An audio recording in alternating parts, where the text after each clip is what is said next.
வணக்கம் கடவுளே, வணங்குகிற இயற்கையே. இன்னும் என் மேலே கோபம் தீரவே இல்லையா? அப்படி என்ன தப்பு பண்ணிட்டேன்? என்ன கோபம்? அப்படி நான் தப்பு பண்ணியிருந்தேன் என் மேலே கோபம் அப்படின்னா 3 வருஷம் போதாதா? எல்லா சித்திரத்தையும் அனுபவிச்சிட்டேன். 3 வருஷம் போதாதா? ஆழ்ந்து முடிச்சிட்டேன், கடமையெல்லாம் முடிச்சிட்டேன். கொஞ்சம் நல்ல விஷயங்களும் கொஞ்சம் பண்ணியிருக்கிறேன். நான் தப்பு பண்ணியிருந்தேன் அப்படின்னா தப்புக்கு மேலே இருக்குது நான் செஞ்ச நல்ல விஷயங்கள். இதுக்கு மேலே என்ன இருக்குது? இன்னும் என்ன பிள்ளை என்ன பழி வாங்குற? நைட்டு போய் படுக்கிற, தூரமாக கூட்டு போயிடு, அமைதியாக கொண்டு போயிடு.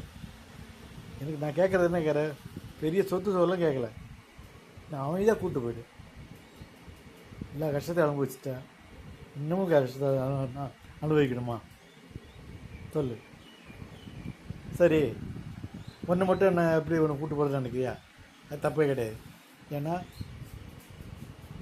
மனைவி நோயாளி, நானும் நோயாளி. நான் இருந்தேன்னா கடவுள் மனைவிக்கு ரொம்ப கஷ்டம். அது நான் இல்லாத வாழ்க்கையில் ஒரு மேனேஜ் பண்ணிக்க முடியும், சமாளிக்க முடியும். நான் இருந்தால் ரொம்ப கஷ்டப்படும். அதனால் என்னை கூட்டு போனால் தப்பே கிடையாது, என்னை கூட்டு போய்டு. அவங்களுக்கு நான் கொடுக்குற நிம்மதியான வாழ்க்கை இதுதான். சந்தோஷமாக இருக்கட்டும், இதை வாழ்ந்து பார்க்கட்டும். கடவுளே, இதுக்கு மேலே என்ன ஏன் வச்சு பையாங்கிற? அமைதியாக கூட்டு போய்டு.